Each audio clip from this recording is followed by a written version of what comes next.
in the midst of the UFO, UAP disclosure since the late 1970s. Danny? Good afternoon. Great. I have just like 5 minutes to try to sort of recap, what the point is that we're all here today talking about as we move to the next stage of our presentation this morning, introducing the people around the country and around the world that are engaged in setting up the Citizens for Disclosure groups. That again, I want to emphasize that what we're dealing with here is forcing the Congress of the United States to force the executive branch to reveal to the people of the world 6 major facts that have to be addressed. Number one, that the UFO phenomenon is real. That this is not mistaken identities of birds or some other kind of technology that is just a secret program of the United States government or some other foreign power. These UFOs are actually vehicles that they're transporting organic live beings from some other planet in our galaxy and some other dimension within our galaxy, and that they're coming and going to our planet right now and have been for some time. They in fact have bases here on our planet, many of which are located high in the desolate areas in the mountains where very few people ever go, and beneath the sea. There's a major base in the Pacific that we're virtually certain exists off Baja, between Baja and Guadalupe Island, potentially beneath the ocean floor. This has been monitored. We have hundreds of videos of the vehicles coming and going from that location and plunging into the sea and going down into and coming from this base. This is extraordinarily important for everyone to understand. Very importantly, there is some percentage inside our national security state apparatus that knows this to be true.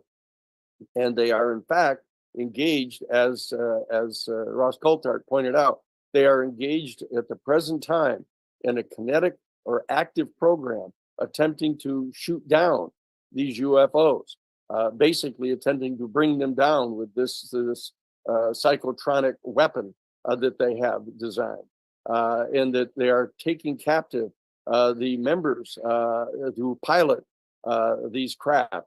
This is an extraordinarily dangerous situation that is going on in secret, and that there's been a campaign mounted by the national security state apparatus to keep this secret from Congress, to lie to American presidents about this, and to lie consistently to the American public to keep this concealed. And the reason for this is the fact that they are attempting to back engineer or reverse engineer this technology so they can design weapons that can put them in a position of comparative advantage over other nation states, such as Russia and China and North Korea. This is an extraordinarily narrow, restricted view of what the potentials are here of this extraordinary moment in our history, and that we have to understand that the present state of the success of our campaign is just barely getting underway right now.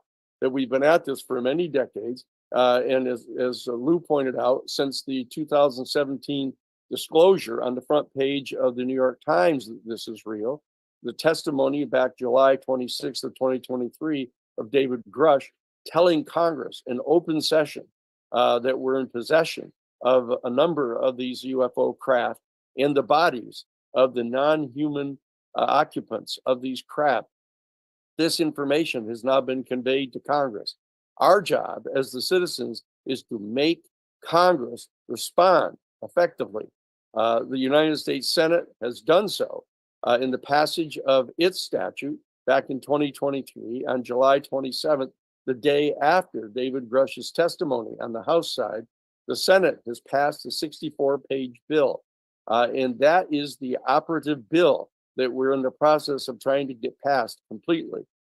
Certain limited numbers of people in the House of Representatives have tried to stop the full passage of the Senate bill.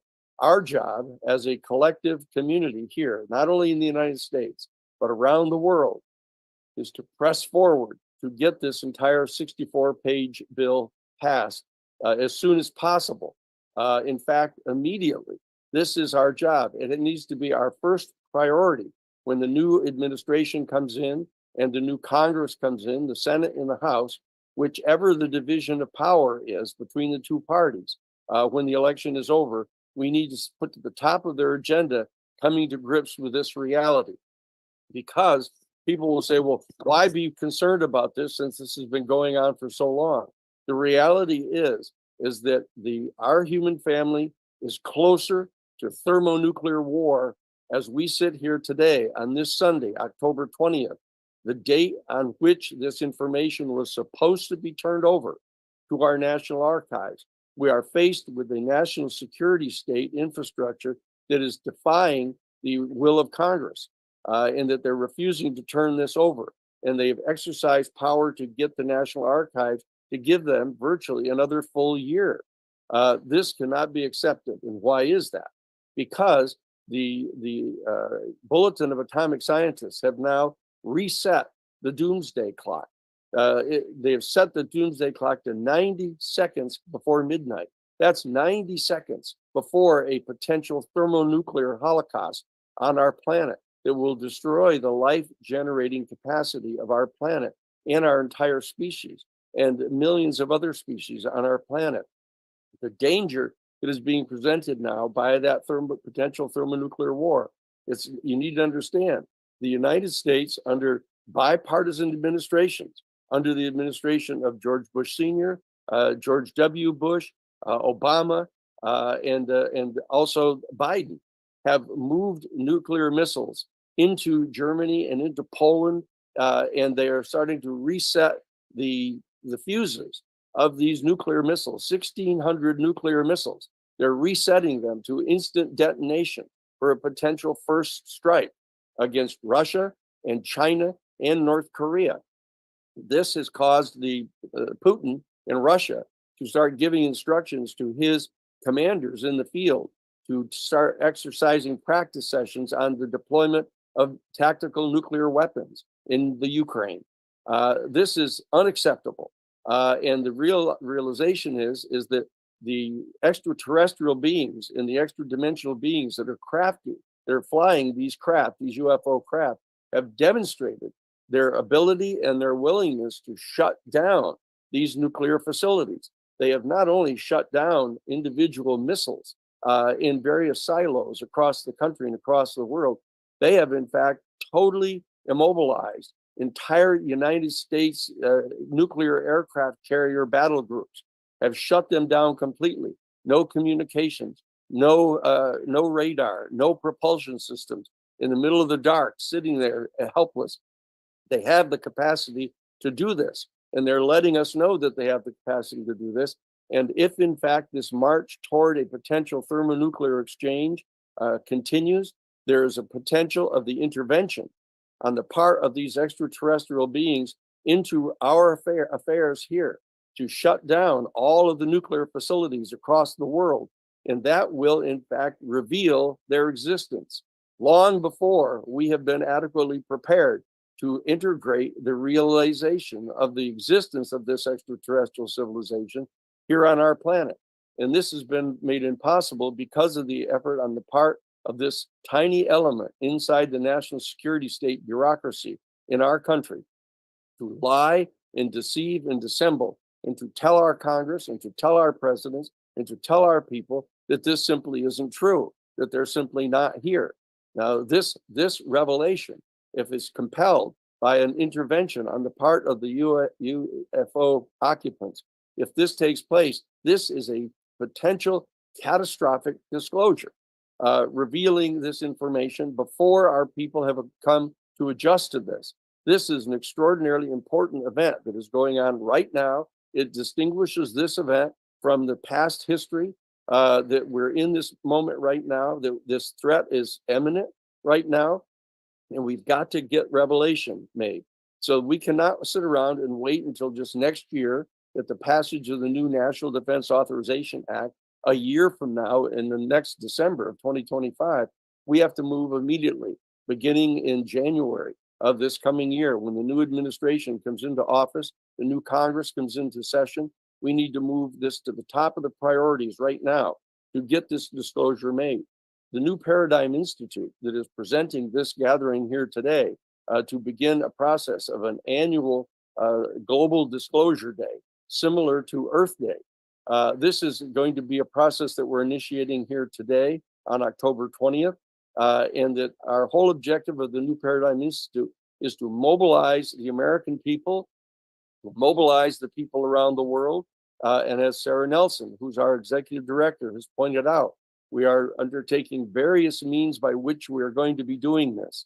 One of the most important of these means is the establishment of these citizens disclosure movements, the Citizens for Disclosure, that we're going to have groups in each of the 435 congressional districts here in the United States. We're going to have state offices in all 50 states, and we're going to have similar organizations around the world, putting pressure on their legislatures to undertake the same process that we're going to be compelling our Congress to engage in now.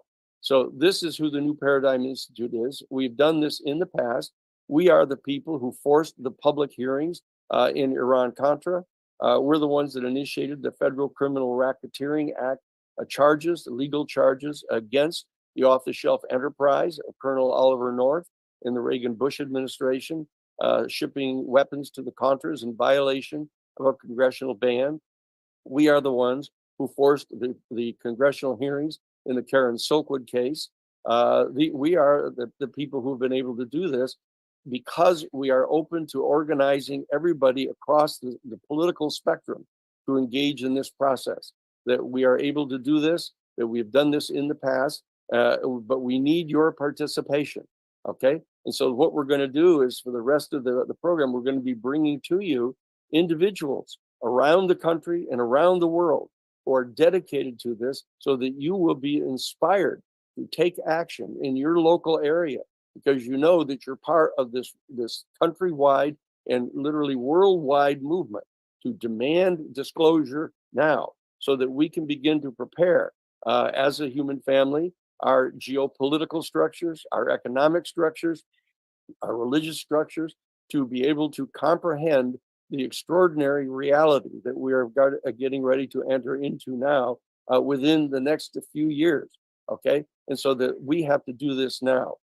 My name is Dan SHEEHAN, that I am the president of the New Paradigm Institute and general counsel, who have been involved in helping to draft legislation to protect the whistleblowers, to potentially provide legal representation of whistleblowers that are retaliated against for trying to get their information to Congress.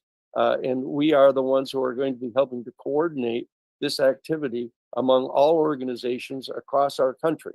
Okay, so please stay with us for the rest of the program and listen to the people who are working at the grassroots level around the country and around the world to bring this extraordinary new information to the Congress and to the world. Thank you so much, and stick with the New Paradigm Institute. Come to our website at newparadigminstitute.org. There you will be able to get all of the information and to be able to participate in this extraordinary event that's taking place. Thank you so much for your time. And now Jim is going to introduce you to the people that are working around the country and around the world to bring this information to you.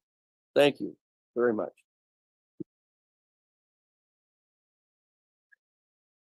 Thank you, Danny, very much. It's a real privilege to be working with Danny and Sarah.